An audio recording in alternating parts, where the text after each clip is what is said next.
For the Detroit Lions and Dan Campbell, it was an impressive game against the Browns because the Browns have one of the best defenses in the league, and they, like they always are, were completely unintimidated.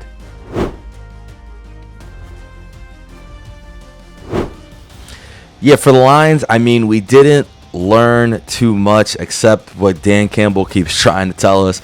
They have tried to instill the culture of not being scared of anyone, and that is exactly how they approached that game.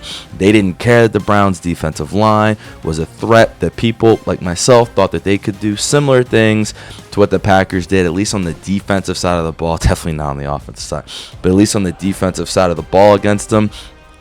But they were undeterred. They were running the ball. They actually said that the Browns haven't seen a running game like theirs, and it showed. Jahmir Gibbs, 15 carries, 91 yards. Now Montgomery, a quiet game for him, 9 carries, 12 yards. But Gibbs was the one who had the pop today, and it's just how it's going to go. Sonic with Sonic and Knuckles. And just offensively, not the greatest game for Goff. He had a bad pick, and, they weren't connecting on a lot of passes, but they were trying to go deep on this defense. They thought they saw something. They didn't really click on the passes, but just the fact that they trusted their team and their O-line to hold up for those deep shots, something that we saw the Packers were really scared to do a couple weeks ago. That was just a sign. And, I mean, their defense, with Aiden Hutchinson in, it's definitely a real unit. I mean, you saw DJ Reed get a huge pick down the sideline on Flacco. Kirby Joseph. I mean, the Kirby Joseph one was basically a punt. Flacco just threw it up randomly, and Kirby was over there, but he caught it, toe tapped it. Big interceptions from that defense. But Hutchinson, 2 sacks, strip sack. That, I mean, the game was pretty much almost over, but that assuredly ended the game. I mean, what can you say? I mean, this team, they still have the plays, creativity in the red zone to get Amon open no matter where he goes, to get touchdowns. And ultimately, they were playing the Browns. So I did think it would be a closer game, but the Lions are clearly here. They are back in full force, full throttle. I'll no longer be downing them at all. The way that their defense is playing right now, with Hutchinson in there and then the playmakers on the back end in that secondary, I mean, you got to say definitely that they're one of the best teams right now in the NFL, and they're playing at their best for sure. Maybe they could be a little bit better. I mean, Jameson Williams, he had a tough drop, and they kept trying to get him on deep shots and just couldn't really connect. He had a couple drops, actually, and they just couldn't really connect on those deep passes. What really broke the game open, by the way, Khalif Raymond, punt return touchdown, up 10. The Browns were definitely teetering, dropping some passes, not really able to move the ball on offense, which they normally can't.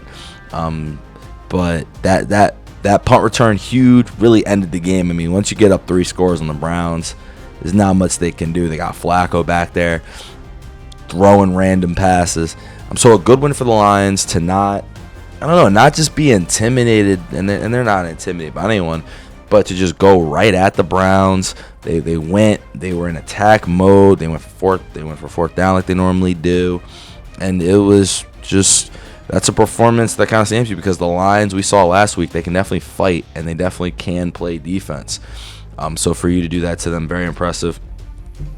Next 3 games for the Lions, you get the Bengals coming up next. That's a smackdown. So they should be smoking at Jake Browning and that Bengals pack. But after that, here we go. It's where it gets interesting. They play the Chiefs Sunday night the week after, and then the Lions Monday night game versus the Lions. It looks like a doubleheader. Why is that at 7 o'clock? Oh, no, they're hitting us with a doubleheader. That's a crazy one, because if they're both good, you got to watch both. But so for the Lions, definitely these next couple of games, I mean, this one you got to beat the Bengals, but that will get you at 4-1, very good spot. And with the NFC North slowly, looking really, really suspect. The Bears squeaked out a win, but you already smoked them. The Packers, they had that great win against you, and they would hold the tiebreaker, except they're busy tying games with the Cowboys and the Vikings. I mean, with no quarterback, they're unraveling. So the Lions' path to winning that division that they won last year, where they had to win 15 games, might even be a little bit easier this year because of the fall off from a couple of those teams. So very good spot right now for the Lions. Got to be feeling good, and you get the Bengals next, so you get to 5-1, and you get to kind of wait another week before you jump back into a heavy competitive ring. It's going to be interesting to watch for sure, the Lions. And we got to say, like, of these NFC teams right now, they're definitely right up there with the Eagles, the Buccaneers, the Rams as the upper echelon. We just don't know what to make of the NFC West yet as a whole. So Seattle, we're going to hold off. Not going to hold off, but the Lions are definitely in the upper echelon of the conference. And it's going to be interesting to see how it all plays out this time around. Thank you guys so much for watching. Hopefully you enjoyed this video. What I'm trying to do is I'm trying to do weekly videos for each team. So we have playlists directed to your team and the week in the description. Hopefully you guys enjoyed. Please like, subscribe, and most importantly, comment in that section. I'd love to talk to you guys about what you think about the videos, what could be improved, what I did right. Thank you again. Lumia Sports. Peace.